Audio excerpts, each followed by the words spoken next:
Sometimes, the hardest part isn't letting go. It's the quiet ache of remembering someone who never truly left your heart. They may be gone from your life, but somehow, they still live in the corners of your thoughts, uninvited yet familiar.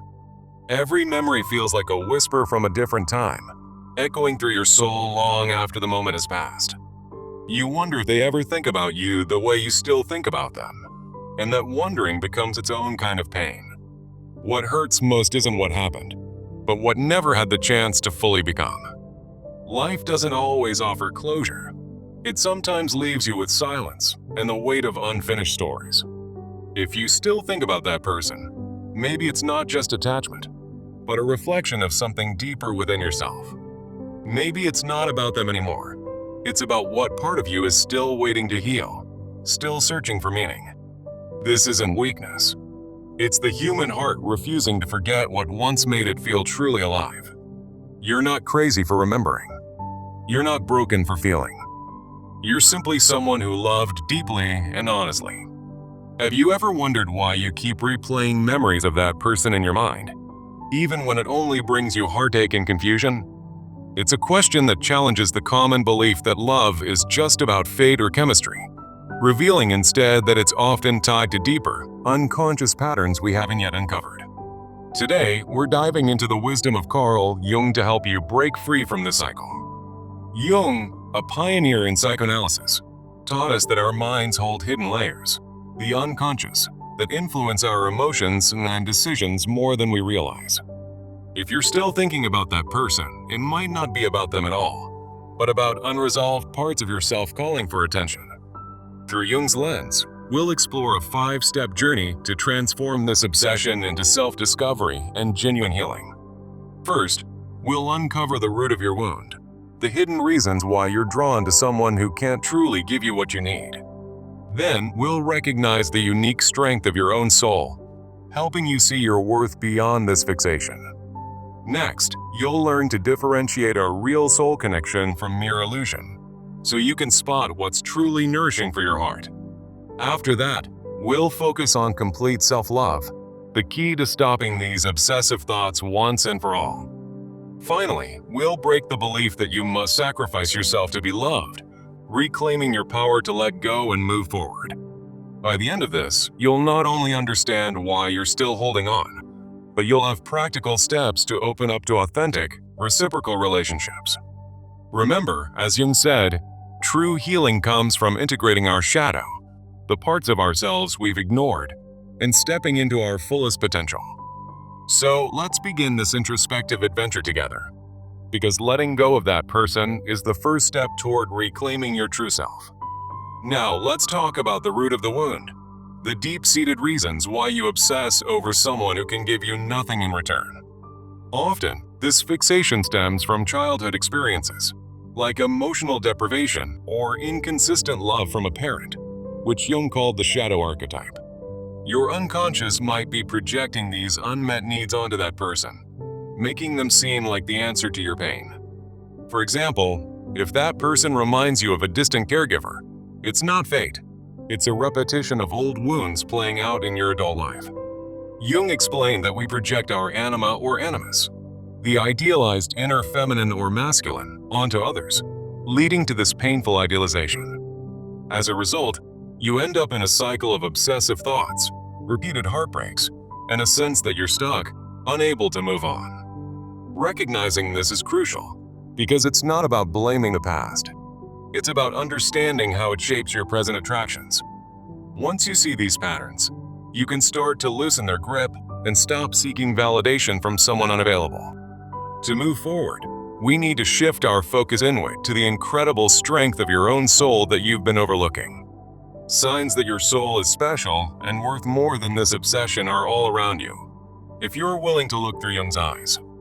First, consider your strong intuition, that inner knowing that something about this person doesn't feel right, even if your heart argues otherwise. Jung believed this intuition is a direct line to your unconscious, guiding you toward wholeness if you learn to trust it. Then there's your deep empathy, a trait linked to the self-archetype, which allows you to connect profoundly with others, but only if you don't overgive to the wrong people.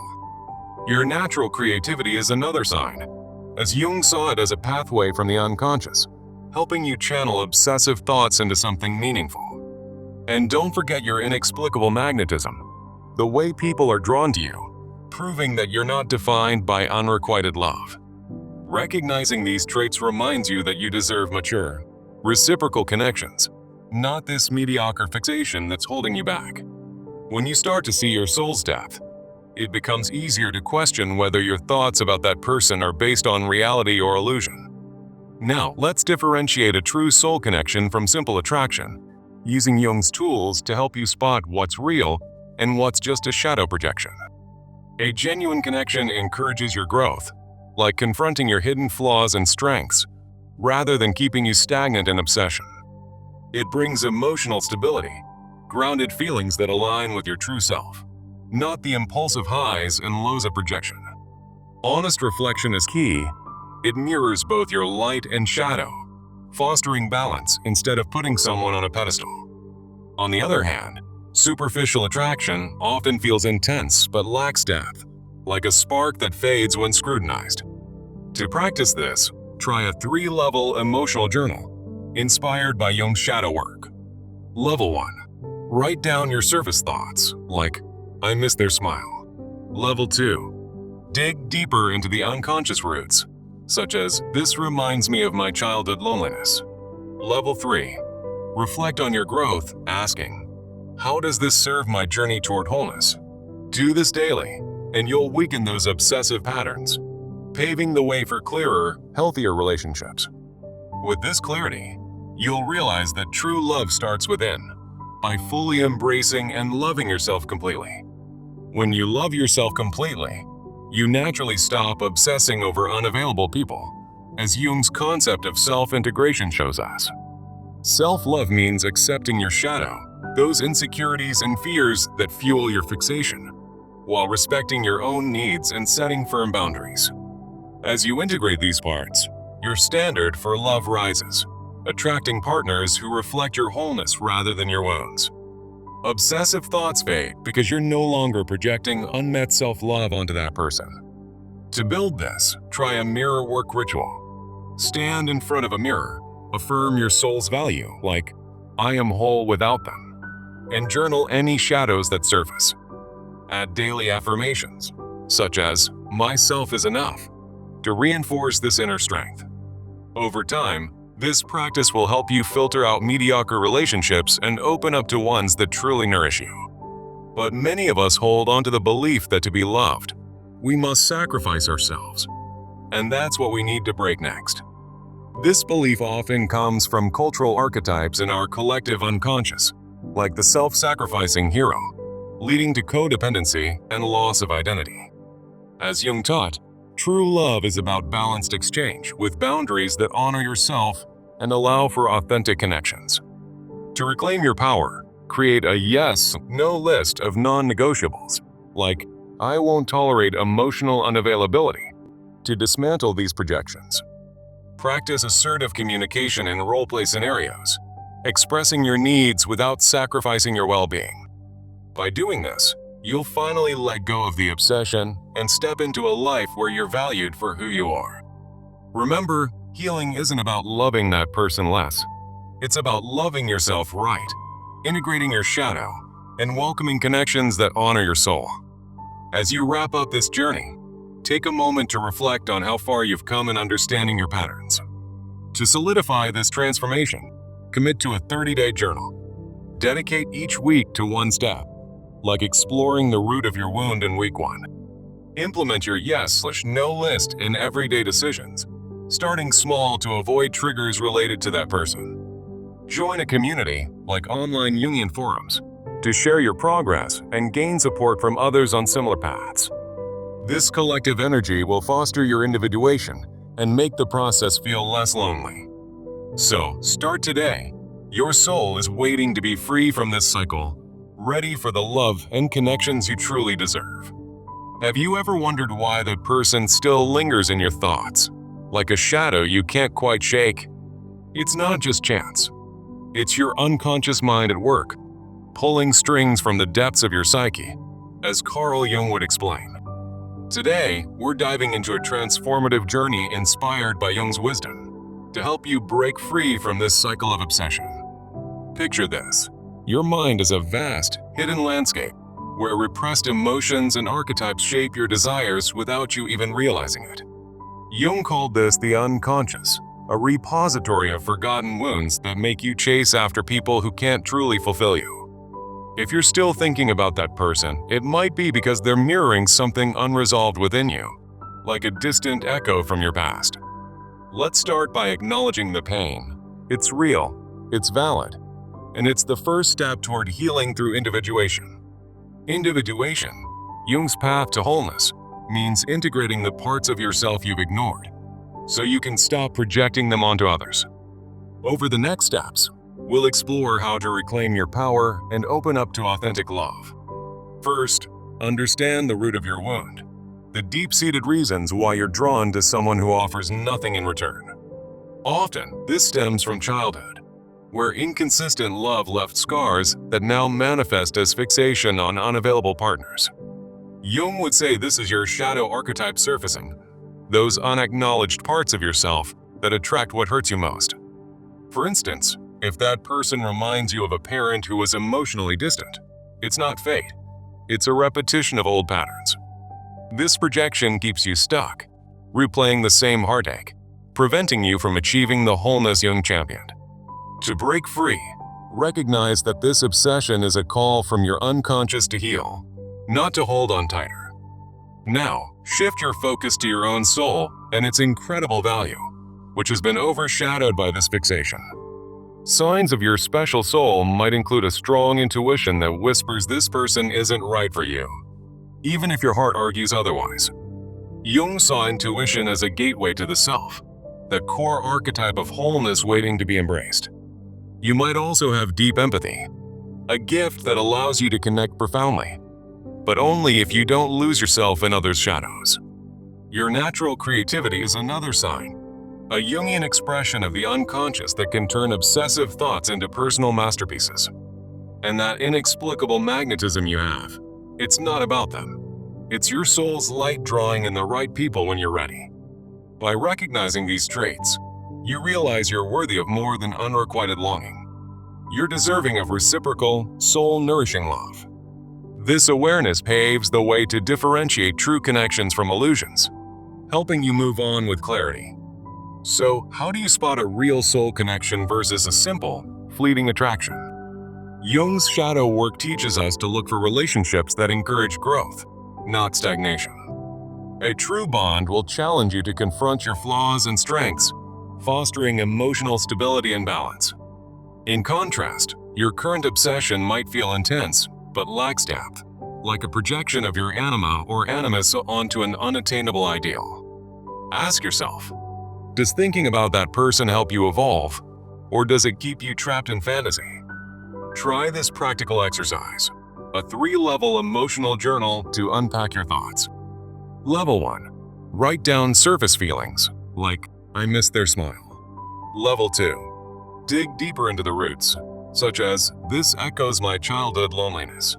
Level 3. Reflect on growth, questioning, how does this serve my path to individuation? Practicing this daily will weaken the hold of obsessive patterns and reveal what's truly authentic. Once you gain this clarity, you'll see that true love begins within, leading us to the next step, complete self-love. When you love yourself completely, obsessing over unavailable people becomes a thing of the past. Jung emphasized integrating your shadow, accepting your insecurities and darkness, so you can set boundaries and honor your needs. This self-love raises your standards, attracting partners who reflect your wholeness rather than your wounds. It naturally filters out mediocre relationships, as you no longer project unmet needs onto that person. Start with a simple ritual, mirror work, where you stand before a mirror and affirm, I am whole without them. As shadows arise, journal them, turning self-doubt into self-acceptance with daily affirmations like, myself is enough. Through this, you'll feel a shift, realizing that sacrificing your essence isn't love, it's a trap. Now, let's break the belief that to be loved, you must sacrifice yourself, reclaiming your power to let go. This belief often comes from the collective unconscious, as Jung described, with archetypes like the self-sacrificing hero that promote codependency. In your case, it might stem from upbringing, where giving everything led to emotional depletion and fixation on that person. But Jung's vision of balanced exchange shows that real love involves mutual giving and receiving, with boundaries that protect your soul. To dismantle this, create a yes/no list of non-negotiables, like I won't tolerate emotional unavailability. Practice assertive communication in role-play scenarios, expressing your needs without losing yourself. As you do this, you'll feel your power return, dissolving the chains of obsession. Remember, healing isn't about loving that person less. It's about loving yourself right and integrating your shadow. By following this journey, you're not just moving on, you're stepping into connections that truly honor your soul. Now, to make this transformation last, let's share this message with others who might be struggling. Imagine the ripple effect. Your story inspiring someone else to explore their unconscious and break free. Jung believed in the power of sharing insights for collective individuation, so speak your truth and build a supportive community. Finally, here's your actionable plan to solidify these steps over the next 30 days. Start with a 30-day journal. Dedicate week 1 to exploring the root of your wound through daily reflections. In week 2, focus on recognizing your soul signs, writing about your intuition, empathy, and creativity. Week 3, practice differentiating connections with the emotional journal, analyzing your thoughts each day. Week 4, cultivate self-love through mirror work and affirmations, tracking how your obsessions fade. Throughout, implement your yes/no list in real life, starting with small decisions to avoid triggers related to that person. Join an online community focused on Jungian psychology to discuss your progress and gain new perspectives. This shared journey will amplify your growth, turning individual healing into a collective evolution. So, take this call to action. Commit today to this 5-step path, and watch as your soul breaks free from the cycle. Your thoughts about that person don't define you. Your willingness to heal does. As you might say, the greatest love story is the one you write with your own psyche. Embrace this moment. It's the beginning of reclaiming your true self. Remember, you're not alone in this. The unconscious holds the key, and you're ready to turn it. Now, go forth and let your soul shine, free from the shadows of the past. Why do you keep replaying those memories of that person, even when it tears at your heart? It's not just coincidence. It's a whisper from your unconscious, as Carl Jung would say. Jung believed that our minds hold shadows, hidden parts of ourselves that draw us to people who can't fulfill us. Think about it. That lingering obsession might be a projection of your own unmet needs. In this video, we'll embark on a 5-step journey to break free, using Jung's wisdom to reclaim your true self. First, we'll uncover the root of your wound, the deep-seated pain that's keeping you stuck. Then, we'll recognize the special essence of your soul, showing you why you're worth so much more. Next, you'll learn to spot the difference between a real soul connection and a mere illusion. After that, we'll dive into complete self-love, the key to stopping these obsessive thoughts. Finally, we'll shatter the belief that you must sacrifice yourself to be loved, empowering you to let go. By the end, you'll see that healing isn't about forgetting that person. It's about rediscovering yourself. Let's start with the root of it all. That person you can't stop thinking about might be mirroring a wound from your past.